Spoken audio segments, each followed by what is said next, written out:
All right, welcome. Again, now we will peek behind the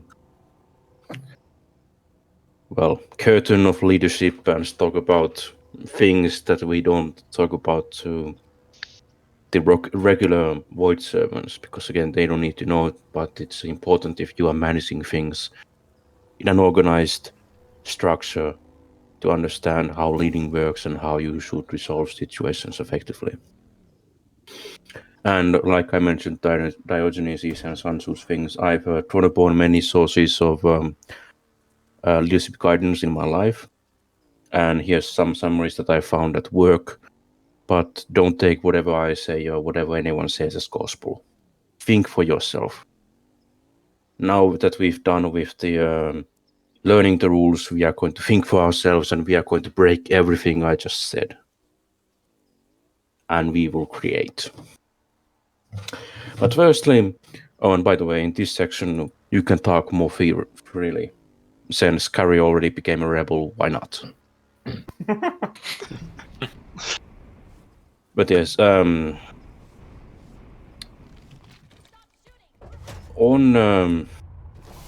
inspirational and effective leadership.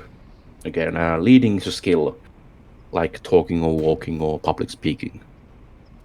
You can learn anything. You can learn to play a guitar if you have the dedication. What you need is constant improvement and constant learning and applying what you've learned. And if you ever think that you have nothing else to improve upon, you are wrong. If you don't improve anymore, then you will begin to stagnate. Trust me, I will tell you this as a scientist, there are broad horizons which people don't yet know. In your own life regarding any subjects, there's new things you can discover, there's new ways you can implement ideas. But briefly summarize, if you want to be inspirational, first of all, maintain your integrity. We will talk about that later. And be skillful. Understand what you are talking about and employ it and show that you understand it. And people will be hopefully inspired. And be a role model. You don't need to be let's call them celebrities or a principal person knowing everything about this thing. But you just need to maintain yourself in a fashion that people can see, oh yes, that's a sort of person that's doing that sort of thing. Like you want to drive by your example, and we will touch upon that later. And if you want to be effective, what you need to do is you need to accomplish things, you need to create new things, and you need to be stern and you need to enforce discipline. Like those are the primary things that drive inspirational leadership and effective leadership. You don't have to be friends with everyone. You don't need to like everyone. In real life, if you're leading, you don't need to love and you don't need to hate people under you, above you. You just need to be able to work together. And on integrity itself, again, 3 words I want you to keep in mind, 3 values that I personally try to live by: integrity, honesty, and genuineness. Those may sound the same, but they are different in very subtle ways. Look them up after the training if you wish. But yeah, if you want to enforce discipline, first thing first, lead by example. And you are not above the rules. All the rules apply to everyone. If there's special cases where you have rank situations or something, then you have a set of rules, but then you are not different from another person with that rank. And when you are talking to people or leading or doing anything, maintain your composure and do not lash out. When someone has a different opinion to you, or you disagree with something, or you've done something dumb and you have exposed a personal failing to other people and they have noticed it and they mention it to you. Keep your cool. And punish when it is needed. Don't punish when you have nothing to punish for. And if you make threats, always carry them out. Don't make any empty threats. If you make empty threats and you don't carry through those will undermine your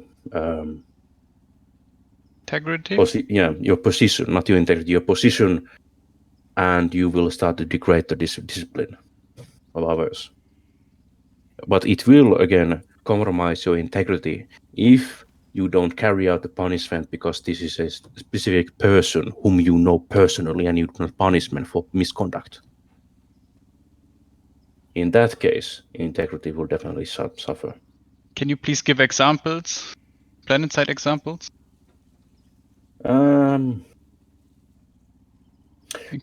Moment.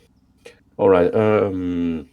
Planet-side examples specifically would be telling people to regroup with your platoon or kicking them. You must kick them. You must enforce discipline, and you must do it publicly to ensure that people fall in line.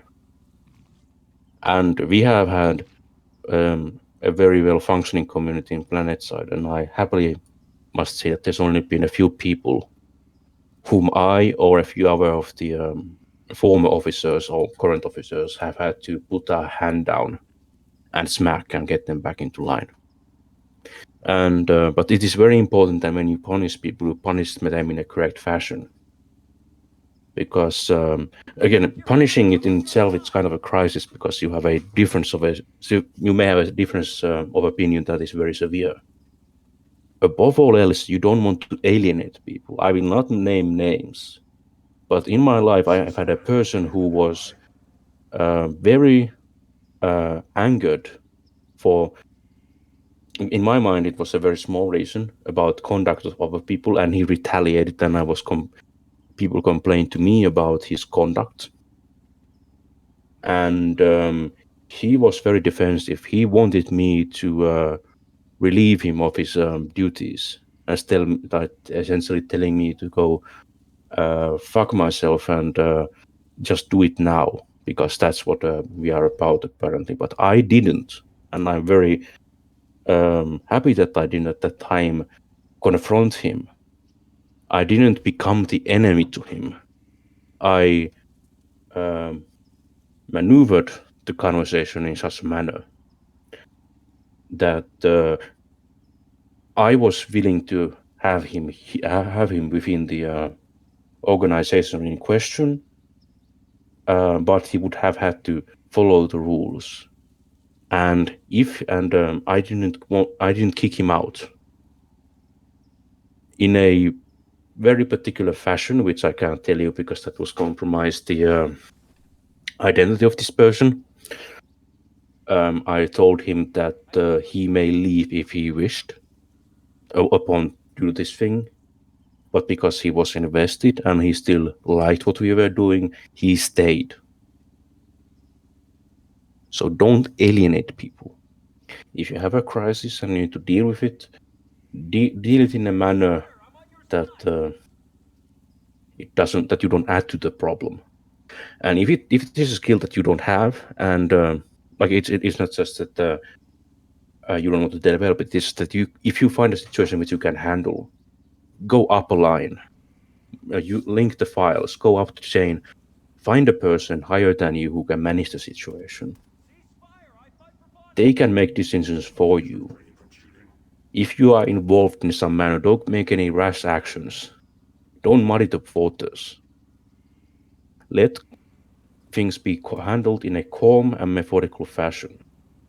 And on honesty, don't obfuscate. If you've done something wrong, be upfront about it. That is another thing which will compromise your integrity and compromise discipline. If you fuck up, if you do something wrong, you need to tell about it. You will to turn yourself in, essentially. Not publicly, but you can go to a person, well, in some situations you may have to do it publicly, but go to a person higher than you and tell, oh, this happened, I did this thing. Let's deal with it. And again, if you are upfront about it, you may not be punished as harshly for your misconduct. Not because you are a leader or important person, but because you were there working through the problem and not adding to it. And the same thing applies if you have a person lower than you functioning a squad or a friend. Work through it. And if it is your mistake or if you've made a wrong thing happen, if you've made the wrong decision, Own up to your mistakes. Can you guys stop shooting, please?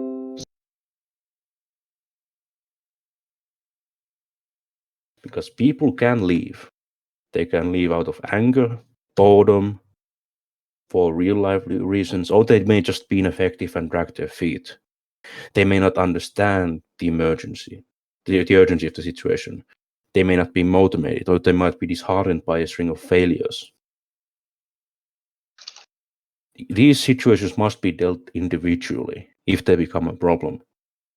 But because this is out of free will, playing must be fun, above all else. Because if it's not, then people won't be here. It's that simple. They can go do something else.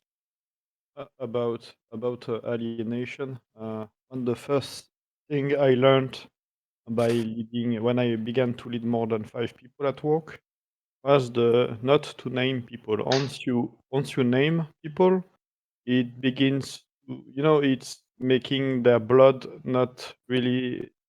It's not sitting, and they will they will keep complaining and argue once a name What do you is mean by a name? when you name someone that has made a mistake.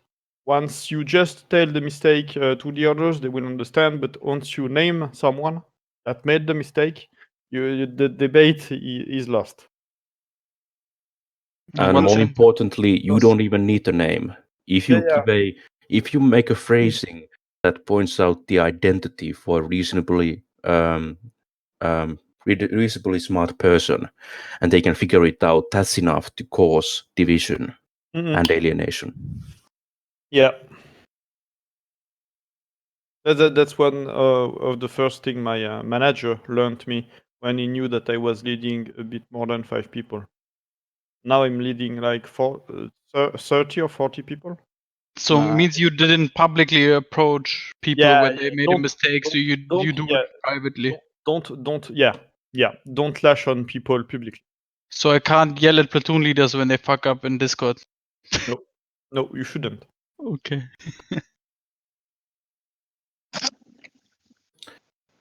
Yes, and more importantly, everyone is a different sort of personality. Again, this is why I didn't want all the apprentices be here, because this is about well, it's kind of going to sound malevolent, but this is about manipulating people or pushing them towards a certain thing. And don't think about it. All I've talked about already, it's a sort of manipulation. Because if you want the person to do something, you need to do certain things to get them to do it. You may call it persuasion, but it is still manipulation. And certain people respond to different things in a different fashion. And that is why you should learn to know people under you or around you. If you know your people, you know what will work. And secondly, don't stereotype people because you may misplay your hand and cause problems. Some people, and again, I've walked through many different communities, talked to many different types of people in my life, and I can tell you that in the end, all people are very much the same. But they don't know it. They don't understand they don't understand the things that arise from the simple human condition. But yes, again, continuing on the idea of failing, not maintaining your integrity or being dishonest. Again, own up to your mistake, and secondly, learn from it. Learn your limits, learn your failings, learn yourself as well as you can, and improve upon your failings. If you know that you have a failing, like my failing, let's see, I have so many. My failing is that I have very strong opinions, and in arguments I'm very loud, not physically, but argumentatively about them, and I silence often other voices. And I need strong personalities around me to get things working properly. that is a failing, and that is why I do certain things in a certain fashion to ensure that within my limits things will function as well. And when failing, again, I'm like most people who play games probably, or most people here, I'm an introvert. I enjoy my alone time. And I've worked for 15 years, essentially after secondary school, developing my people skills and learning how to work with people. Again, it's a skill like leading. You need to do it and you will learn it. Another thing about that learning at the moment, in fact, is listening. Listening to other people, like shutting your internal voice down, listening to people until they finish what they have to say, and get the lessons they told you, if there is in what they said. And once you get all the information you've learned from that, formulate your plan after that. Like cutting people while they're speaking, you won't learn anything. You won't have listened anything they said, and it will make them even angrier. What I'm learning at the moment in work and managing purpose. Yes, and continuing on with goddamn.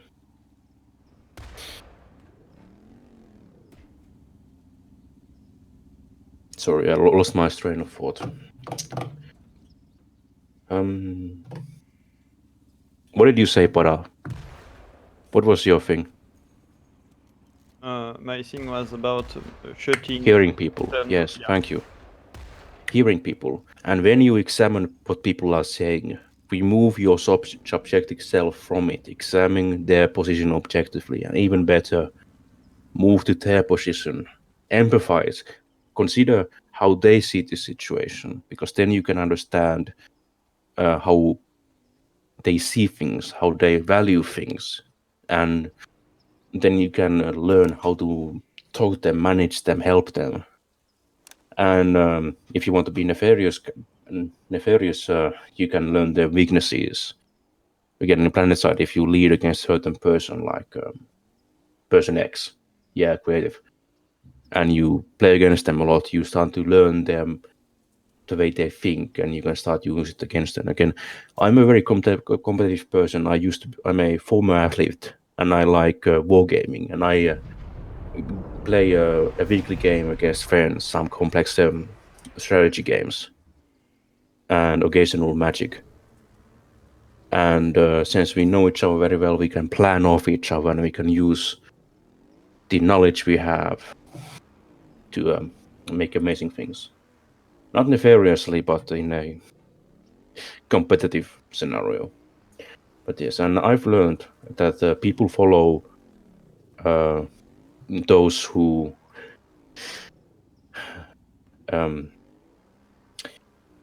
have integrity. That's why I mentioned it specifically. And more importantly, those who respect integrity will follow people with integrity. I won't say like follows like, because that's untrue in this situation, but people have this conception of what a person should be, and if they find it, they will very easily follow them. But again, I talk about manipulation and some such, but don't lie to anyone or mislead them, and don't blame your failings on them. If you fail, own up to it. If they fail, reprimand them. Don't punish them needlessly, but be honest about everything. Because if you are dishonest, eventually that will catch up with you and things will collapse.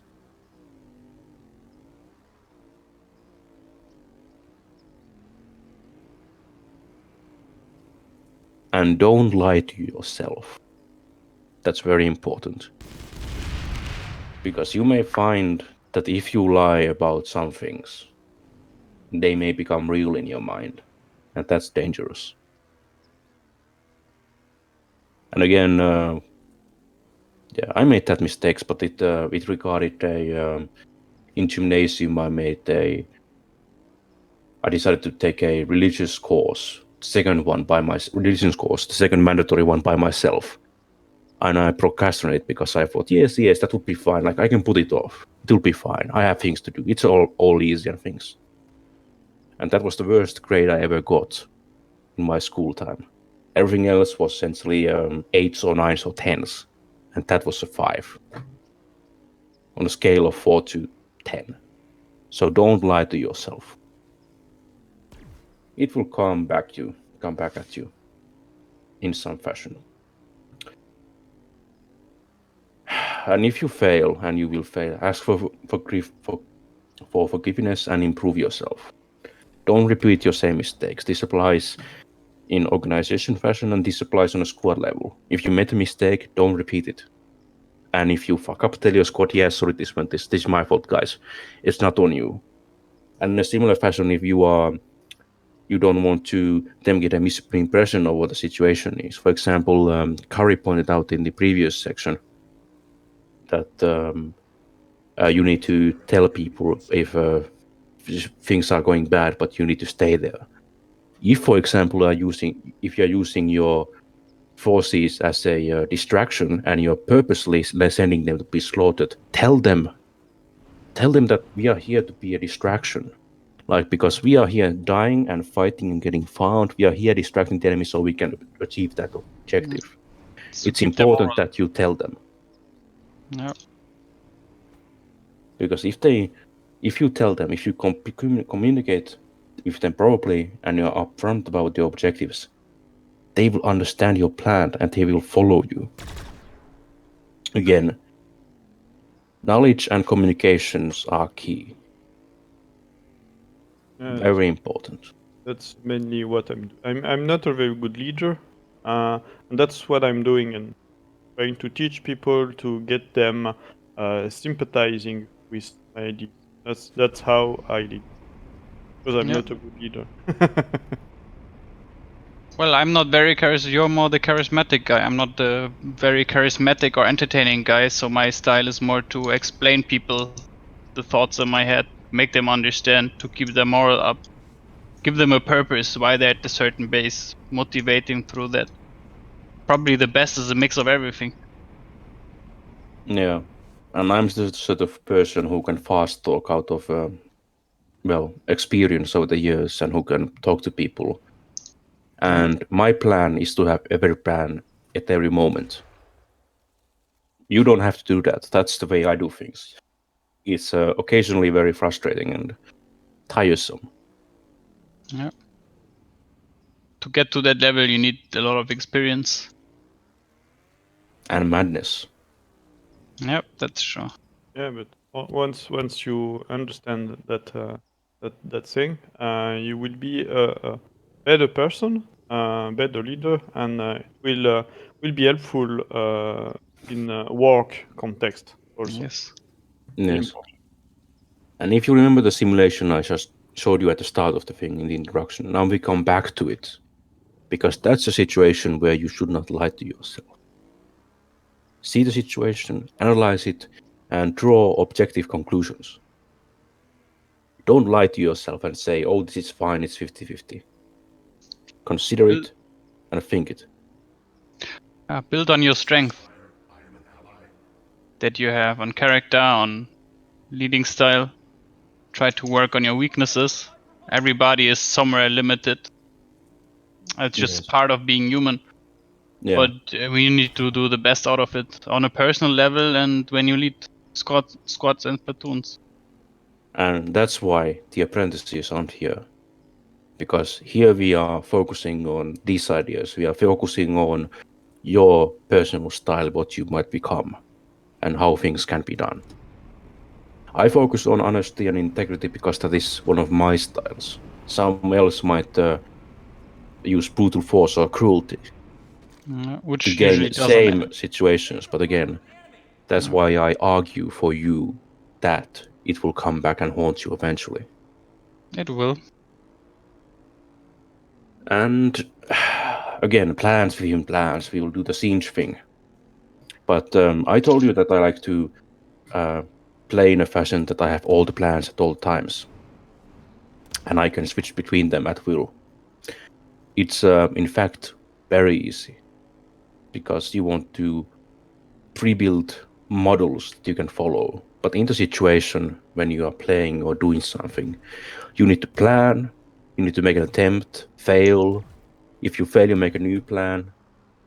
You have a new plan, you get new information that changes the situation, you throw away the previous plan, you create a new plan, and you attempt, and if the attempt is successful, you will move on to another thing and you will create a new plan. So it's planning and planning and planning.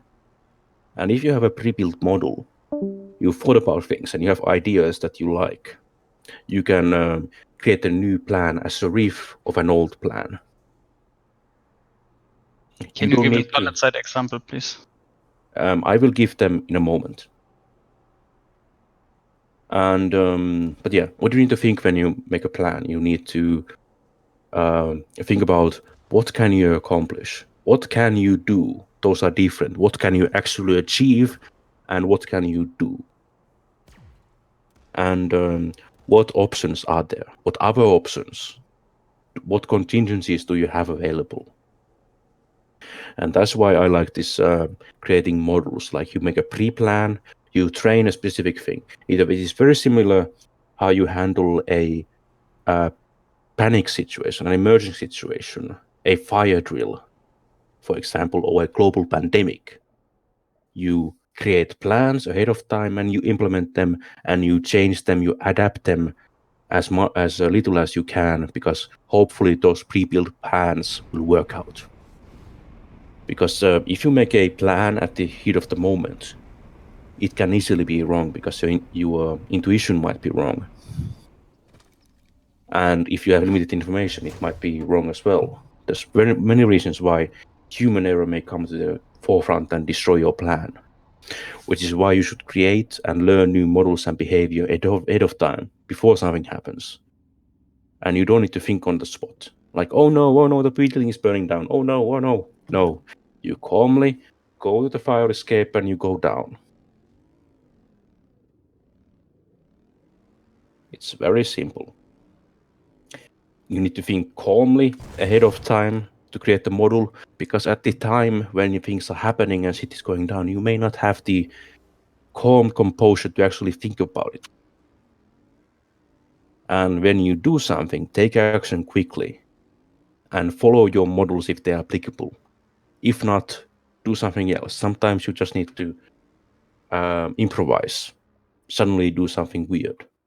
And this is very easy for you if you like role playing and like role playing games like Burning Wheel or Shadowrun or something, or Blades in the Dark, where you come up with new situations and you need to adapt within the context of the narrative. Also, this works well if you are a discovery writer, or if you write something and you just want to blitz through and throw ideas at the wall. And but yeah, when you plan, again, you notice that I threw out in this situation many plans. But what should you do when you change your mind and you make a new plan? Because that may cause confusing in the ranks as you suddenly change your mind, and it may slow the implementation because people are confused. So think before you speak and give precise orders. Sometimes you may have an epiphany right in the middle of your sentence. Then be clear as you belay your orders, but try not to belay your orders all the time. Because if you only do it when it's absolutely necessary, people will perk up and, hey, oh, important, I need to pay attention, wonderful. If you do it all the time, they will just zone out from the first part and then hear the last bit, because they get into this habit of the first part is bullshit, we will wait for the second part. And that will again slow you down. Act and command with intent. We will talk about intent in a moment, just before I deal with the Kari's question in the next little bit. And relay your intent so that changing plans are seen by the troops. Again, a thing I talked about previously, but now we are going into it in more depth. And make them see it as a natural continuation and not a desperate act. Again, you want to be composed. You need to be skillful and precise in your implementation. Some platoons will not follow your orders. That will happen. You need to establish discipline and work on their understanding of you and your leading thing. Leading style, your method, your technique. And if that doesn't work, just kick them. Yeah, like in the olden days when we played actively, very actively, there were people like me who just opened the platoon, and our job was to whip people into shape to create an effective platoon to hand over to another platoon leader. That was our only thing. We were the disciplinaries.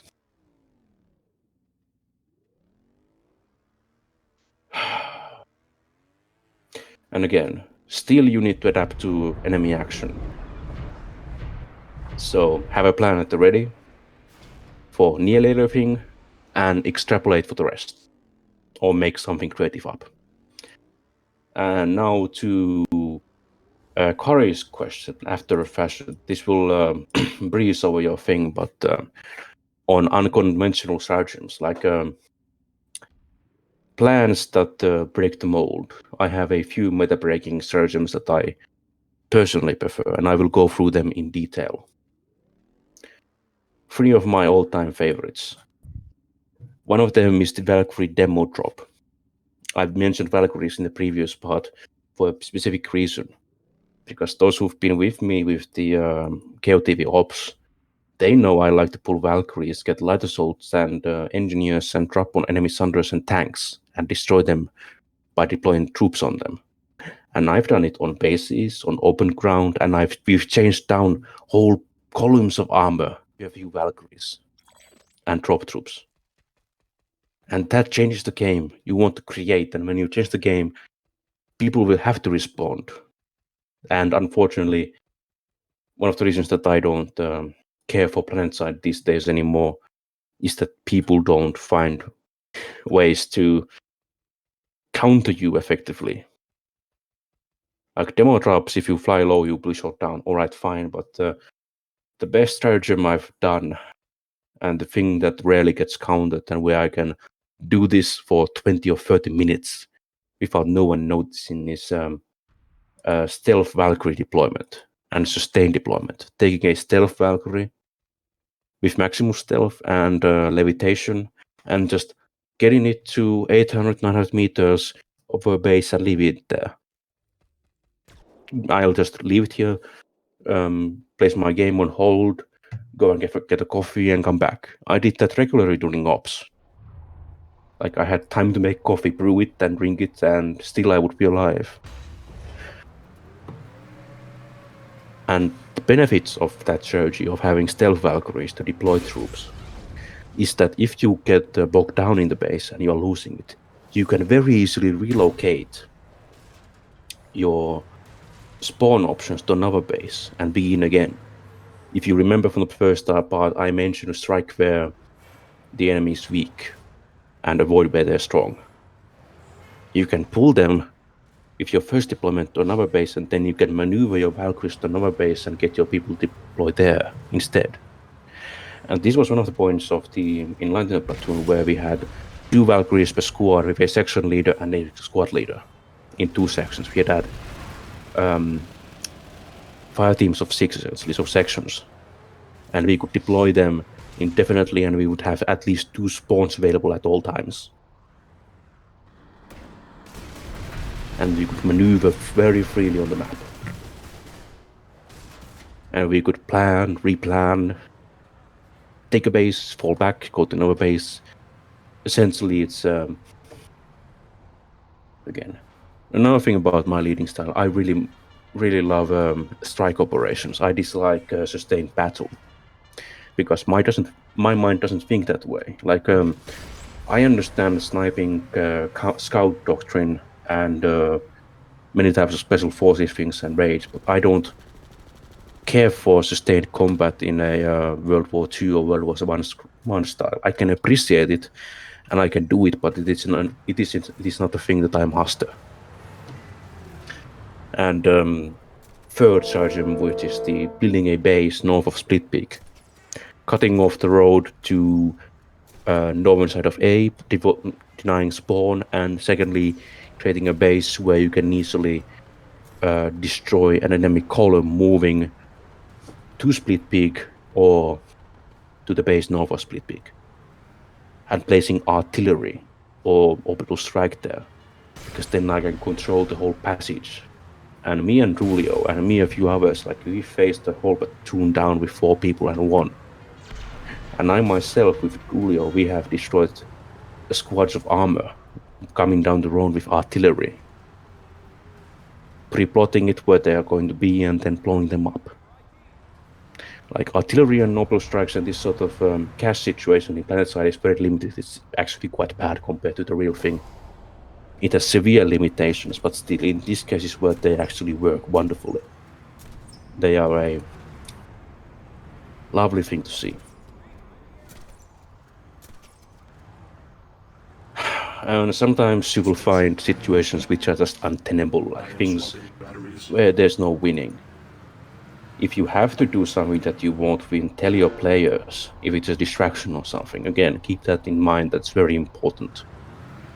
You may not have noticed that I loop around through things. I say the same thing and I say it again. I want to give you different angles on a different problem, because they all have different ways to view them and different solutions available.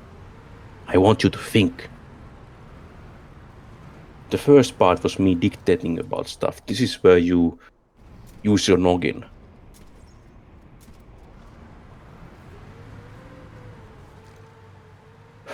But yes, also it's always great. You can always retreat, replan and try again. Don't hold out hope that something marvelous will happen that will suddenly save you, because that is very unlikely. I don't gamble personally. I always prefer the sure thing. Sometimes I gamble, but I gamble with great thoughts or from a position where the gambling is appropriate. And no, I will not go into more details because it's very...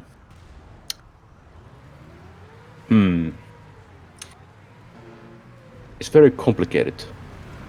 We can talk about the maps, and by the way, if you want to know about calculations for ballistics or artillery or CAS, you can talk to me later. I can point you at some things and some people. Alright, creative planning and adaptive planning, and I would highly recommend that this sort of thing is implemented in KOTV.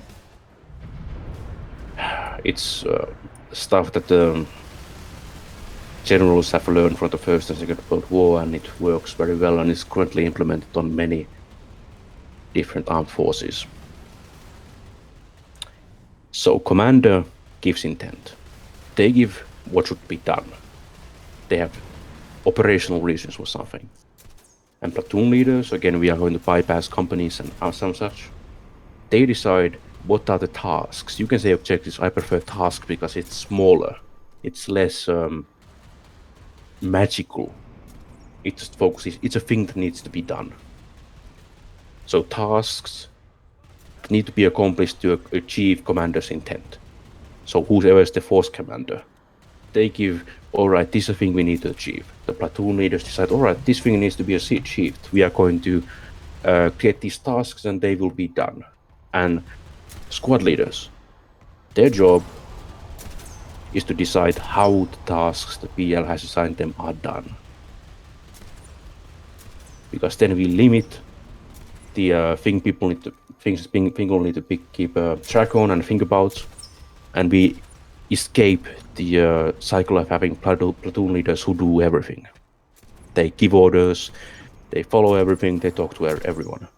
Because this is why we need chain of the command and why we need to have this sort of structure for handling situations. Remember I mentioned that should this be done, we move from trooper to squad leader, to platoon leader, to commander. In which level can this problem be solved? Think about that. Don't go through the situation, the position where it can be solved, because then there might be another person who can solve it, but they have other things to do. This is an important thing you need to keep in mind for yourself, and which you need to teach to our people, because guess what? This will be the last lecture I will do in this fashion. You need to teach people under you and need to teach yourself. Because in-game, it's more fun than being in a lecture. Like, you may like me talking here for 2 hours, 3 hours, 4 hours. But the thing is, you will remember nothing about this lecture in 4 years. You need to learn skills. And the way to learn skills is to use them. You need to hear out my ideas like you hear out the ideas of Marcus Aurelius or Diogenes or Zanzu or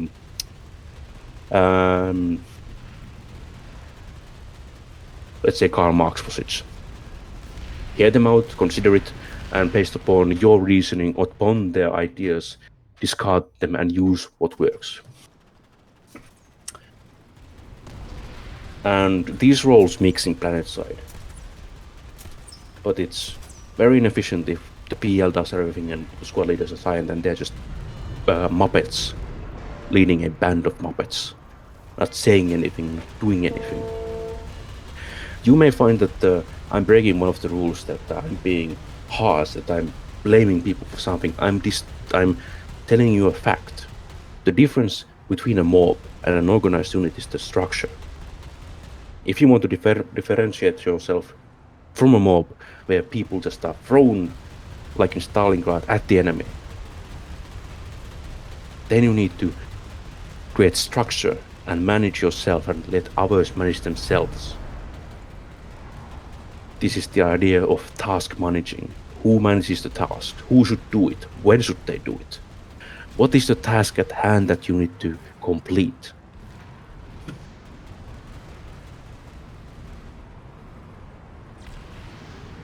And here's a wonderful thing, going back to the simulation and Lancaster's law about solving tasks.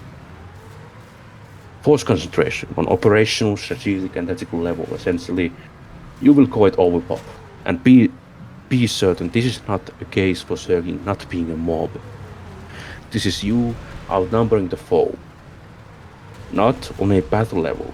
It can be, but I mean outnumbering the foe in a very specific battle level or building to building level. In urban fighting, you want to have troops to destroy a strong point in a building. You want to move forward. You want to create local pockets of force concentration where you can overwhelm the foe in that specific spot and move forward. This is what we use cohesion for.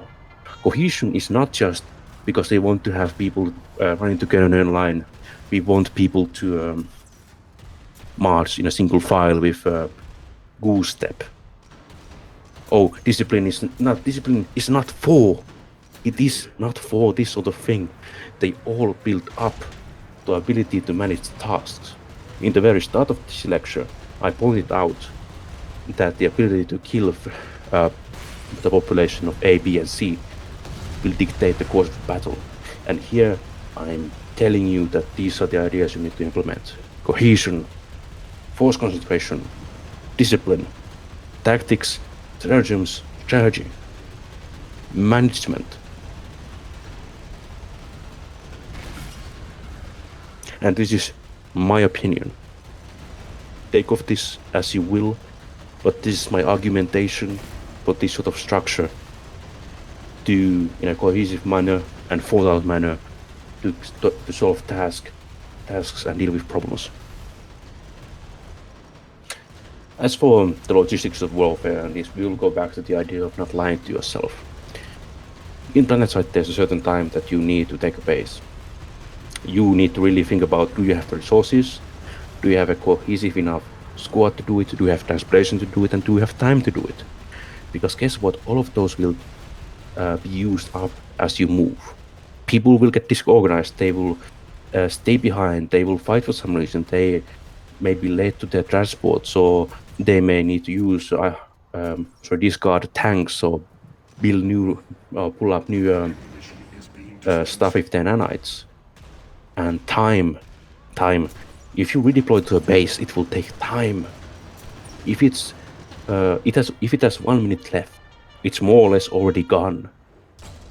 Because you will need 10 to 20 minutes, 10 for an op squad, 20 at least for a public platoon, To move over there, you need time to move from a spawn room or spawn position of any kind to the point, or to the location you need to defend. All of that will consume time. And if you move to a pace which is already lost, you are just wasting your time. You will disrupt the cohesion of the unit because people will be they will be pushed to a failure. Don't fight fights that you cannot win. If you can win, that's completely different. If you have a friend on the base and they know that there's something doing, like if you have communication from another platoon that, oh yes, we are crashing the point now, we need help right now, it's on the tipping point, then of course do it and tell your people that this is on the edge, like we are on the verge of losing, and this is a one last Hail Mary to win the situation. So communicate, tell them what's happening, because then they will understand. If it's an urgent situation, they are more likely to move if you tell them it is the very last spot, we have people on the point, they are losing, they are being driven back, we need to be there now. It's 1 minute off, which means that we have 40 seconds to get from spawn room to there. Come on. Drop everything and go. One simple way to manage it for someone that doesn't want to take the risk of undermining the morale would be, for example, a base with 1 minute. You know you have 20 seconds deployment. Just let go and use that 1 minute more effectively in another place. Like in a base that's at 2 minutes or 3 minutes, or an attack or something like that. No? Precisely. If it's a thing you can't do, don't do it. Do something else. It is your job as a leader to create, to make decisions, create plans, and go through with them. And again, remember, if it turns out bad, then always be upfront about it. Don't say, oh yes, no, you were too slow. They may have been too slow, but you need to address a situation properly. So remember, don't lash out. Be composed. And like, again, many of these things are task dependent, like what is the task you need to accomplish. Again, I love strike operations. And doing things slow and methodically versus fast and decisively, that's a situation of good oil, either or. Your slowness and your methodical approach may lose the battle, but it is slow and it's methodical, it's planned out, it is mayhap sustainable, or you can do a Hail Mary moving fast and be decisive. But the decisiveness might be you losing the battle or you winning the battle. You need to keep these things in mind when you create a plan. And tell your plan, communicate your plan, and go through with your plan. And a lot comes through experience, guys. So lead. Otherwise, this is a lot of theory. And again, still, can this task be accomplished with the... Oh, sorry, can this intent to task be accomplished with the resources at the time you have? If not, abandon that notion and replan. So, retreat is always an option. It's always an option. It's not just a retreat in the battlefield. Retreat in your argument. If you are having an argument with someone about something and you have a bad position, you don't need to fight it. Like, if you know you are wrong, you can give up. You don't need to argue for the point of arguing. There's many applications for leading. Just lead And like me. Yeah, I truly hope that Then this you're will gonna be fine. helpful. Yeah. Yeah. I truly hope that this will be helpful for you outside gaming. Gaming is fun, but it is not everything, and if you can apply all your skills in everything you do in your life, you will be fine. I've got a lot of And- managers actually playing with KOTV, and they told me that they could apply a lot of skills that they learned while leading also in real life. Yes, example, I'm a chemist, and I'm a wonderful cook because I learned through chemistry how to do things. Like during secondary school, my shit was awful. Like my mincemeat stew was horrible, but I learned from it. by applying other information. And or if you want the burning wheel term, forking, using fields of related knowledge. And but yes, I'd like to end this lecture now, before the last questions, if you have any, on a simple thought. So hardest of all is to use your brain and be creative. The last part was exceptionally hard for me, being creative. And you are leaders, not managers. And I don't mean that that managers are worse than leaders. The point is that you don't uphold status quo. You, as you lead, you want to change the world around you. You want to convince everyone around you and the world itself that your vision of the future is the one that should happen.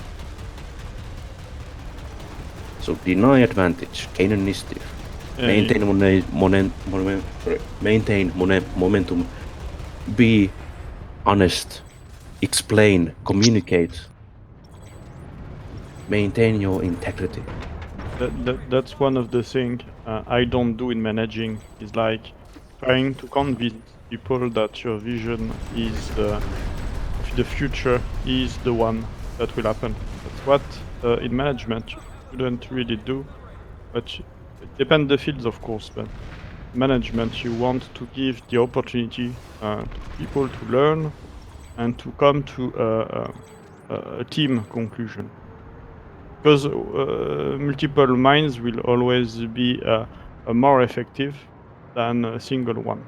That's why open source, for example, in the IT field, is always better than one person, because multiple minds thinking about a problem will solve it easier. So you don't, in this case, as a manager, you don't want to convince people. You want them to give them the tools and the weapons to be able to come to a conclusion themselves in a team environment. Which is not that different, because you set the tone how things will be done. Again, I used very forceful language. Sorry, there's many ways you can do it, many ways you can convince people. It doesn't happen. It doesn't have to happen right here, right now. It can be over a long period of time, through training and through our implementation. And don't think you miss certain traits to be a leader. Everything can be developed. Mayaska said, like we said, there's different styles of leading. We all have strength. We all have weaknesses. I think leading is a bit like learning a language. If you're scared to talk, then you will never learn it. Good parabanchi. Yeah, I'm a bad leader. Innately, I'm a really bad leader. I had to learn it like over the years. I've been learning that process since 8 years. It's quite long process, to be honest, but it can be learned. It's not leading is never innate.